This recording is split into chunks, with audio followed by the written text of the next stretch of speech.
안녕하세요. 4월 19일 금요일 아침 말씀 시간에 나온 성도 여러분 환영합니다. 오늘 말씀은 신명기 30장 1절부터 20절입니다.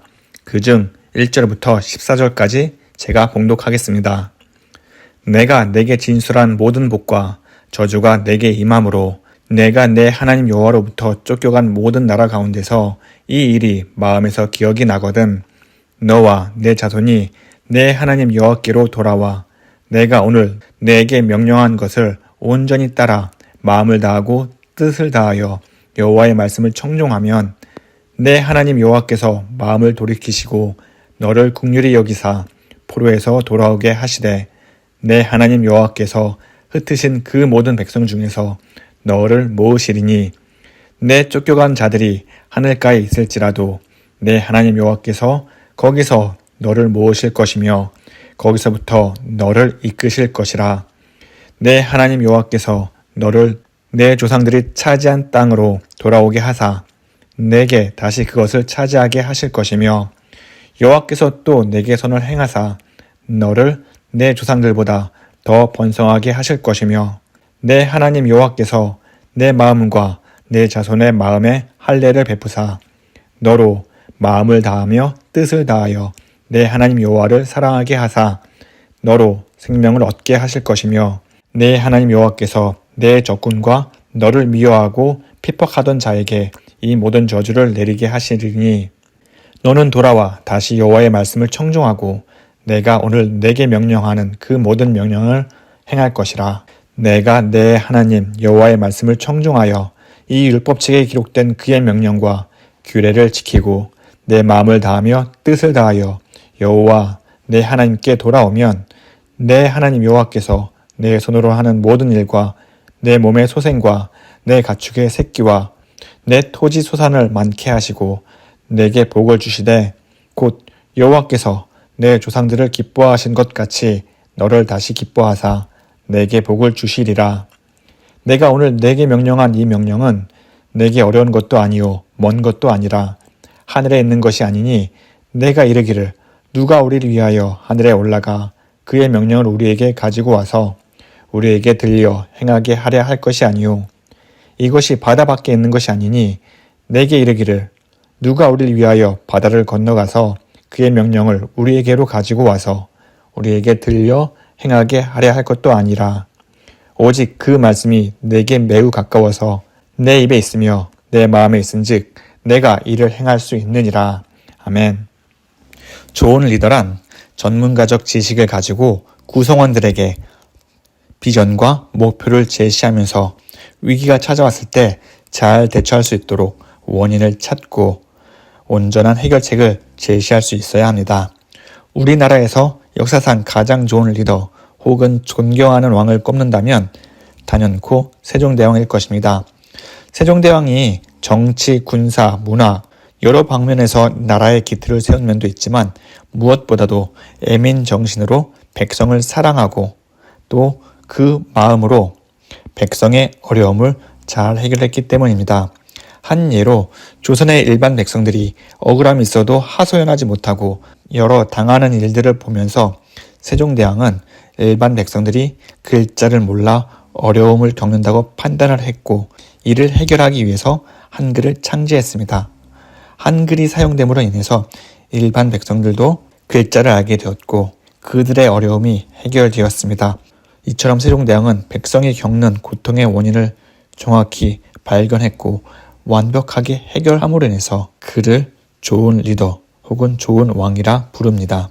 이와 마찬가지로 모세가 이스라엘의 위대한 지도자가 될 수 있었던 이유는 물론 하나님께서 그를 택하신 이유도 있었지만 모세는 하나님의 뜻에 따라 이스라엘 민족의 문제점과 해결책을 구체적으로 또 실용적으로 발견하고 해결했기 때문입니다. 하나님은 모세를 통해 말씀과 율법을 선포하면서 하나님의 거룩한 백성으로 이스라엘 백성들이 살아가길 원했습니다. 하지만 이스라엘 백성들은 그렇지 못했습니다. 오늘 말씀을 보면 하나님은 가나안 땅에서 살아갈 이스라엘 민족의 실패와 타락에 대해 예견하고 있습니다. 1절입니다. 내가 내게 진술한 모든 복과 저주가 내게 임함으로 내가 내 하나님 여호와로부터 쫓겨간 모든 나라 가운데서 이 일이 마음에 기억이 나거든. 하나님 여호와로부터 쫓겨간 모든 나라 가운데서 라는 이 말씀은 이스라엘 자손들이 불순종으로 인해서 이방 민족의 지배를 받고 고통과 어려움을 당하게 될 것을 미리 말씀하고 계십니다. 이렇게 고난과 고통을 겪으며 살아갈 때에 이 일이 마음에 기억이 나거든. 다시 말해 하나님의 말씀이 또 하나님의 율법이 마음에서 기억이 날 때에 여기서 말하는 기억이 나다의 원뜻은 방향을 돌려 새롭게 하다라는 뜻입니다.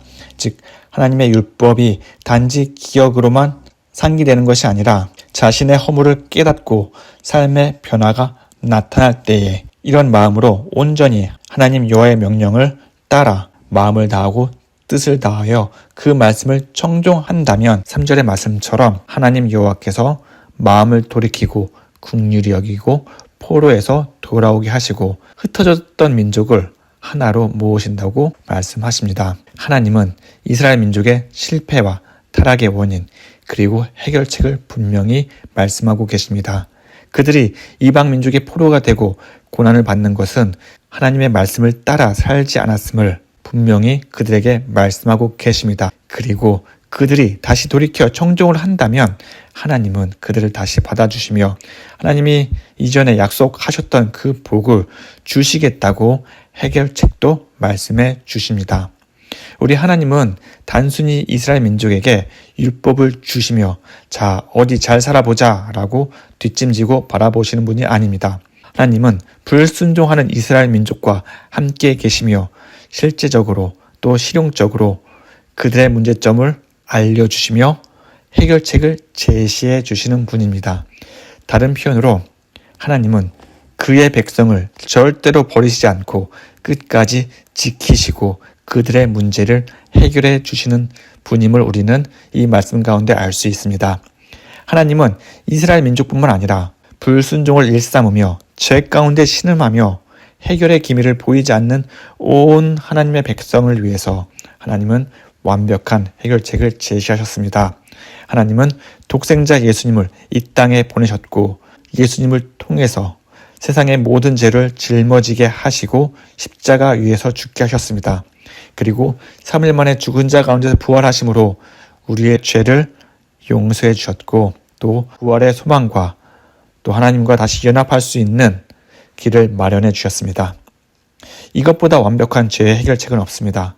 예수님을 믿는 자마다 새로운 피조물이 되었고 하나님의 백성이 되었습니다. 그리고 그 새로운 마음과 새로운 소망으로 이 세상에서 살아갈 수 있는 힘과 능력을 우리에게 주신 것입니다. 예수님이 우리에게 주신 은혜와 사랑은 여기서 끝이 아닙니다. 요한복음 14장 18절을 보면 예수님께서 이렇게 말씀하십니다.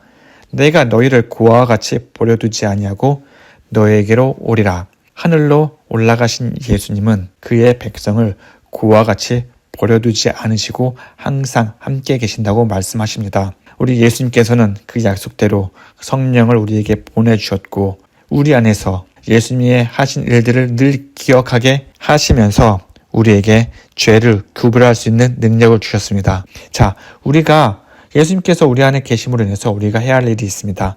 그것은 바로 하나님 말씀을 청종하는 것입니다.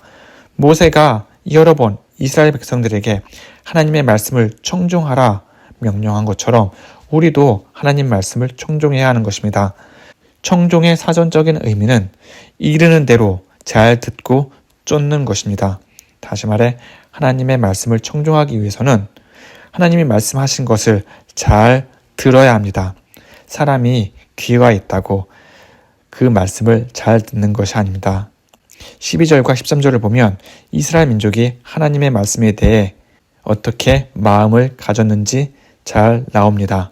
누가 우리를 위하여 하늘에 올라가 그의 명령을 우리에게로 가지고 와서 우리에게 들려 행하게 하랴. 누가 우리를 위하여 바다를 건너가서 그의 명령을 우리에게로 가지고 와서 우리에게 들려 행하게 하랴. 이처럼 이스라엘 민족은 하나님의 말씀을 듣고도 행할 마음이 없었습니다. 그들에게 그 말씀은 그저 하늘 위나 먼 바다에 있는 것처럼 산과 동떨어진 것으로 여겼습니다. 이런 마음을 가진 자들에게 하나님의 말씀을 들어도 그 말씀이 그들의 삶을 변화시키지 못하고 그들의 마음을 못하게 될 것입니다. 하나님의 말씀은 그들에게 그저 소리나는 구리와 울리는 꽹과리에 불과할 뿐입니다. 하지만 모세는 이렇게 말합니다. 14절입니다. 오직 그 말씀이 내게 매우 가까워서 내 입에 있으며 내 마음에 있은즉 내가 이를 행할 수 있느니라. 모세는 그들의 마음가짐을 바로 잡도록 다시 한번 말합니다. 하나님의 말씀이 매우 가까이 있다. 그리고 그 말씀이 내 입에 있다. 다시 말해 하나님의 말씀은 멀리 있는 것도 아니고 바로 우리 입 안에 있고 또 우리 마음에 있음을 보여주고 있습니다. 우리가 모세가 말한 것처럼 예수님의 말씀이 우리 안에 있음을 깨닫고 그 말씀에 의지해서 하나님의 말씀을 들을 때에 우리가 하나님의 말씀을 귀로 듣는 것이 아니라 하나님의 말씀을 우리 마음으로 들을 때에 우리는 온전히 하나님이 원하시는 대로 그 말씀에 순종하며 이 땅 가운데 살리라 믿습니다. 우리가 읽진 않았지만 15절부터 20절을 보면 모세는 이스라엘 백성에게 생명과 복 그리고 사망과 화 둘 중에 하나를 선택하라고 말합니다. 그러면서 하나님을 사랑하고 말씀에 순종하면 하나님께 복을 받을 것이고 반대로 우상을 섬기면 요단을 건너 차지할 땅의 삶이 길지 않음을 경고하고 있습니다. 사실 누구든지 하나님의 말씀에 순종하면서 하나님으로부터 생명과 복을 받길 원합니다. 하지만 현실적으로는 쉽지 않음을 우리는 알 수 있습니다. 그 이유는 하나님의 말씀을 순종할 때 잃게 되는 것이 크게 느껴지기 때문입니다. 예를 들어 하나님의 말씀을 순종하면 세상의 정욕과 쾌락 그리고 그에 따른 행복을 잃게 됩니다. 하나님의 자녀로 구별된 삶을 살아가기에는 세상이 원하고 추구하는 방향과 맞지 않을 수도 있습니다. 이스라엘 민족도 모세 앞에서는 하나님의 말씀에 순종하고 그 말씀에 따라 산다고 맹세를 했지만 결국에는 생명과 복이 아닌 사망과 화를 선택함으로 하나님께로부터 저주를 받고 벌을 받게 되는 것을 여호수아와 사사기를 통해 알 수 있습니다. 모세가 이스라엘에게 명령한 것, 생명과 복, 그리고 사망과 화 둘 중에 선택하라는 것, 이 말씀은 우리에게 또한 적용될 수 있습니다. 우리가 하나님 말씀에 순종하고 하나님의 거룩한 백성으로 살 것인가 아니면 세상의 쾌락과 행복을 누리며 세상의 가치관에 따라 살 것인가 우리는 둘 중 하나를 선택하며 살아야 합니다. 성도 여러분 어떤 것을 선택하겠습니까? 당연히 우리는 이스라엘 백성의 삶을 반면 교사를 삼아서 하나님 말씀에 힘써 알며 그 말씀에 순종하면서 살아야 할 것입니다. 그리고 예수님께서 보여주신 그 십자가의 은혜를 생각하면서 우리는 절대로 사망과 화를 선택하는 것이 아니라 하나님의 자녀로 구별된 삶을 살아가면서 하나님께서 예배해 두신 그 천국을 기대하면서 그것을 소망하면서 이 땅 가운데 하나님의 거룩한 자녀로 살아야 할 것입니다. 이제 말씀을 마치겠습니다. 하나님은 우리의 모든 마음과 생각과 행동을 이미 아시는 분입니다. 우리가 힘들고 어려운 일 가운데 있을 때에도 모든 일을 이겨낼 수 있는 힘과 지혜를 하나님 말씀, 즉 성경 안에 이미 기록해 주셨습니다. 만약 우리가 힘들고 어려운 일이 있다면 하나님의 말씀을 읽음으로 인해서 하나님께서 우리에게 어떤 말씀을 하실지 또 우리에게 어떤 해결책이 있는지 말씀에 따라 순종하며 살아가는 귀한 성도 여러분 되시기를 간절히 기원합니다. 다 함께 기도하겠습니다. 사랑과 은혜가 충만하신 하나님 아버지 언제나 우리를 지켜주시고 예수님을 우리 마음에 품어 살게 해주심을 감사합니다. 하나님 우리가 살면서 고난과 시련이 있을 때마다 하나님의 말씀이 기억나게 해주시고 모든 일들을 하나님 말씀 가운데서 찾고 해결할 수 있도록 주님 우리의 마음을 주 뜻대로 인도하여 주시옵소서. 우리의 육신이 연약하여 하나님 말씀보다 세상의 정욕과 유혹에 빠질 때가 있습니다. 우리의 연약함을 용서해 주시고 더욱 주님이 주시는 힘과 능력으로 하나님이 원하시는 삶 그리고 그 길을 걷도록 주님 인도하여 주시옵소서. 하나님 우리 교회가 더욱 예수님의 사랑으로 하나가 되길 원합니다. 예수님의 마음으로 서로 돌아보고 함께 기도하며 아픔과 기쁨을 함께 나누는 공동체가 되게 하여 주시옵소서. 이효열 장로님과 임현경 권사님의 유가족을 위로해 주시고 더욱 굳건한 천국 소망을 갖게 하여 주시옵소서. 하나님, 우리 자녀를 위해서 기도합니다. 우리 자녀들이 예수님을 닮아 말씀에 순종하며 하나님 보시기에 아름다운 자녀로 성장시켜 주시옵소서. 예수님의 말씀으로 선악을 분별하고 매일매일이 하나님 보시기에 아름다운 삶이 될 수 있도록 주님 인도하여 주시옵소서. 이 모든 말씀 예수님의 이름으로 기도합니다. 아멘.